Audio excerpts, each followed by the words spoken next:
So once we have the fabric glued to these boards and I've let them sit overnight and they're ready to go, we'll come back to, this is the gesso that I made yesterday using the chalk powder and a slightly thicker concentration of glue.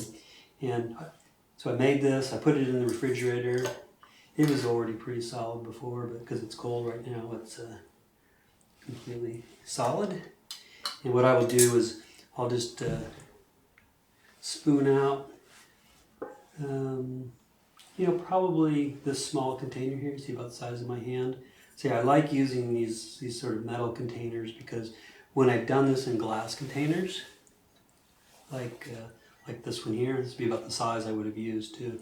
Something just about as wide as this is a 2-inch brush, something that's easy to get in there to clean off. So this one's just meets that requirement as well. But this would be about enough for a board, kind of about that size right there. And but I like using these metal ones because when I use the glass ones, several times they broke just due to the contraction and expansion of hot water and cooling water and then putting more hot water back in. If you have the ability, I don't have it right here, but if I had a small heater that you can control the temperature at a very minimal degree, you would have this pot of water here just sitting on that and just keeping the water at a certain temperature. I just have to keep going back and forth and adding boiling water, and it works for the quantities that I'm using, but probably would be nice to have a small heater. And then if you had like a double boiler, you could just keep it from getting too hot. So what I'll do is just with a spoon, I'll just do it now. Come in and take some of this. That's what it looks like. Wow, it's actually quite heavy. I think this is a slightly different recipe than what I used in the past, but it looks like chalk. But I'll put in, don't know if it doesn't look like a piece of chalk, but that's what it is, with glue. Okay, so you can see here I've got pretty much full, and we need to take a break, and I'll come back because this water is not very hot right now. But I would just put this in the water, probably take about 10 minutes, and that will be liquid, and I'll show what it looks like then. Okay.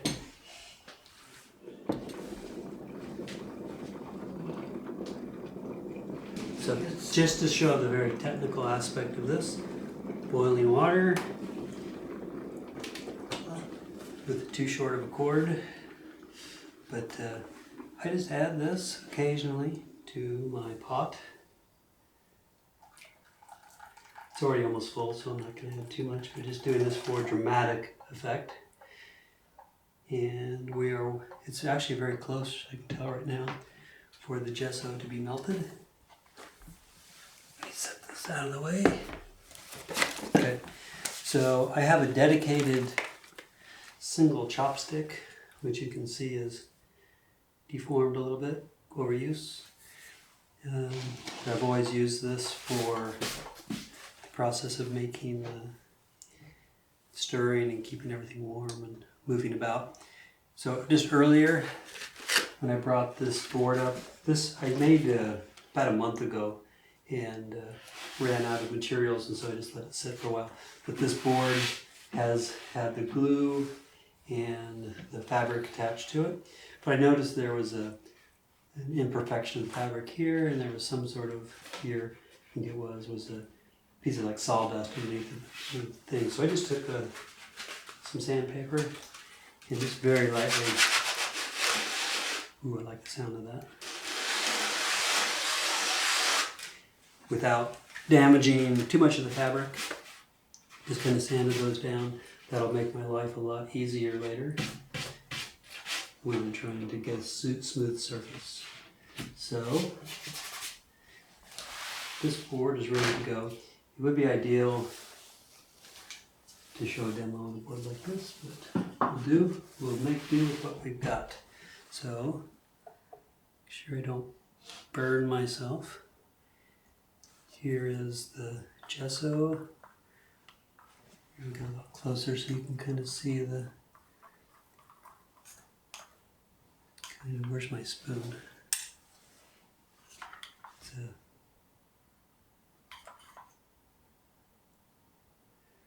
liquidy.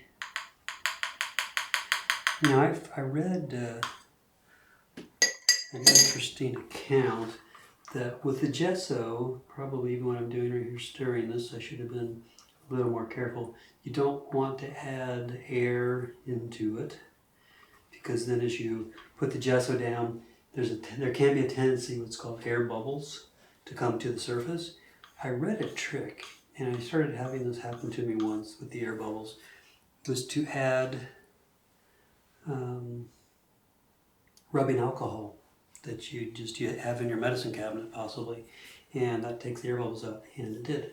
So, trick. And also too, as this is heating, especially if I'm doing, like working for an hour or so, doing these boards, that the moisture content of this is evaporating. So periodically throughout this process, it's good to add a little bit of water into your, this is the gesso mix. And so how I would typically do that would just be to put my brush in the water there, and no, actually probably how I do it initially would be to just have a spoon and just dip water into here, but I'm not needing to do that at this point. And you just paint the surface, trying to get an even coat. And these first layers are, I don't know if I'd say it's not important, but don't think we need to worry about too much other than trying to coat the entire surface with the gesso. And we don't, you can see I keep going back and forth over it because I'm trying to smooth it out, and I mean just the minimal amount of gesso that we can put down, and then I have to be careful. On occasions you'll see, because I'm working with a very cheap latex paintbrush, sometimes the bristles start to come out, and so any kind of imperfection, I don't know what that's from, but sometimes if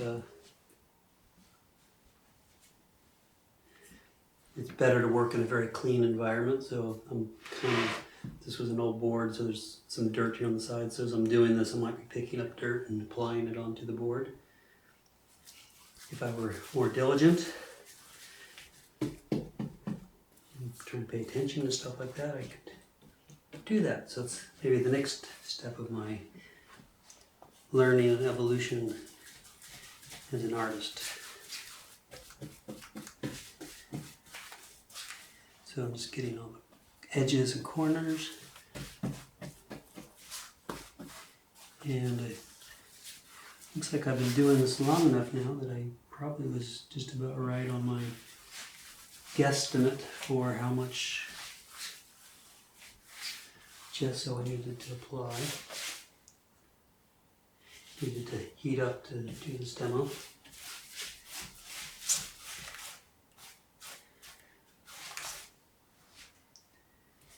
And I can feel it's starting to get a little thicker, so this is where I would just add a spoonful or two of water.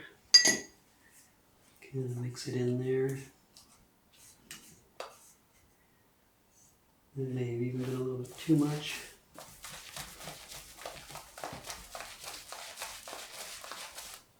And we say you need to do, I'd say 10 to 15 coats of this gesso. And the first 5 or 6 coats that I'll do will just be like this, just really rough, fast, just getting the material onto the board, smoothing it out.